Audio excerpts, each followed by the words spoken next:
Anytime is a good time to grill in Houston, but if you're running out of ideas, this is a cool way to really spice things up in your backyard. We are making jerk chicken, oh yeah, with pineapple and serrano salsa. Grab this: tomatoes, red onion, serrano peppers, pineapple, cilantro, limes, some jerk chicken seasoning, and chicken breast. We start our salsa with the tomatoes. You're gonna grab about, I would say, 4 to 5 of these Roma tomatoes. And there's a specific way that you actually have to cut your tomatoes when you're making a salsa. You have to make sure you have a straight edge when you're cutting anything that is an irregular shape. Cut it one time in the middle. Now we want to make sure that we take the seeds out, because any salsa has to have a nice texture to it and you don't want these seeds. If you're an expert with your knife, you want to just kind of cut around and dig into the side. If you're not such an expert, then a spoon will actually work. So we want to take all the seeds out, scrape as many as you can out, and then slice it. And then you want to turn them this way, line them all up with your knife, and then you want to cut straight into them as even as you can. And you want to make sure you have them small, you know, like bite size. And then into the pot they go. Moving on now to the onion. You don't want to use just any onion, you want to use a red onion. And the reason is because a red onion really has a sweeter flavor to it. You don't want your salsa to be spicy from the onion. You want it to be spicy from the serrano pepper that we're going to add. There's a specific way that you have to cut an onion to get a really good dice, and I'm going to show you the trick. You want to start off by cutting not the root side, but you want to cut the other side. Just cut it straight down so that you can reveal all of the layers of that onion. Then you want to take off the first layer of the onion so you get something nice and clean to start cutting on. You're going to start off by slicing it horizontally, not all the way down though. You want to go a little more than halfway, and you want to cut even slices, make even marks into this red onion. And you're going to go from one side to the other. You want to be very careful not to cut yourself. And that is why it's so important, guys, to have a sharp knife. Most knife accidents happen when your knife is not sharp enough, believe it or not. So now that we have these cuts in it, you want to turn the onion the other side, and you want to cut again. Do the very same thing, making 90-degree marks on your onion, and again cutting a little more than halfway on that onion. Turn it around so you have better control when you're holding it. And this is the magic now. You're gonna wanna put it to the side like this. Again, this is the root side. Side again, and you wanna cut straight down.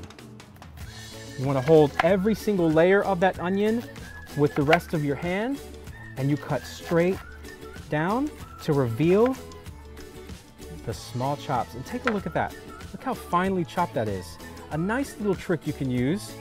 And of course, these are small enough so that way when you bite into your salsa, you're not taking a big chunk of red onion.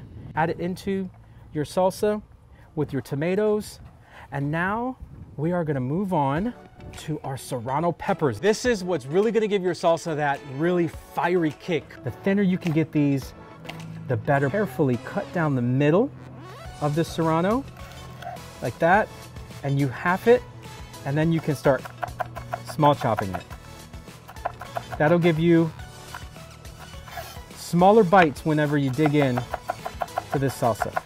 The heat gauge is going to depend upon just how much of these fiery serrano peppers that you want to put in your salsa. So we're going to now start with the pineapple. We're not cooking these all the way.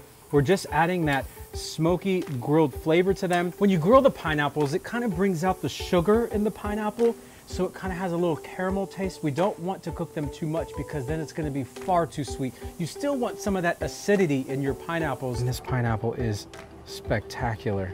Our salsa is almost ready. You've already put so much love and care thus far. Just a couple more things we need to do. Add a little salt to the salsa, not too much. And then you want to add a little olive oil as well. Not a lot, because you don't want this to overwhelm the salsa. You just want it to kind of have a little buffer there. We're going to add cilantro, just about 1/4 of a cup, I would say. Top it off with your limes. Look how juicy these limes are. As we toss it, take a look at the layers that we've worked so hard to build in this salsa.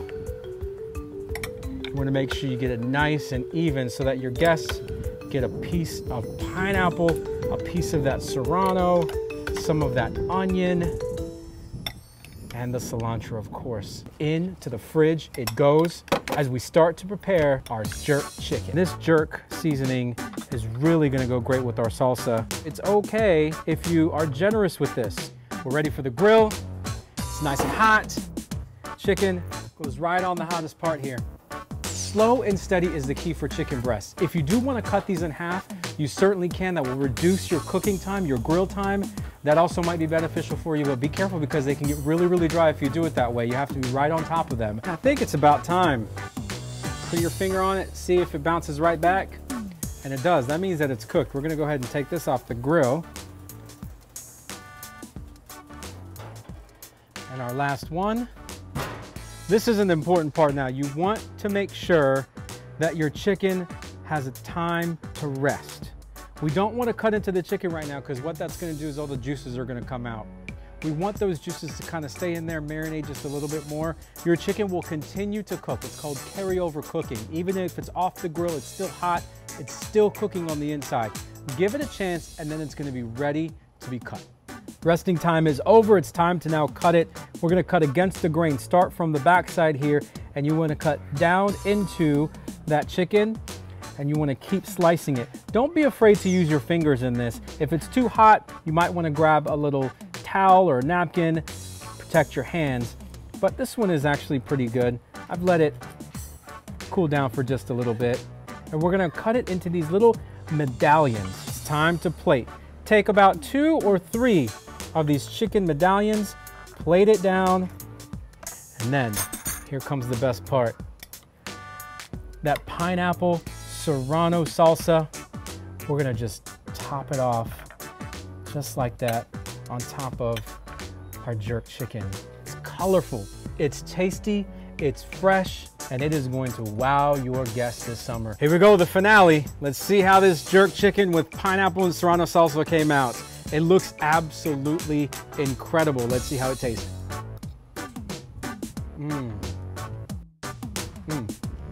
It's perfect. You have that jerk chicken seasoning.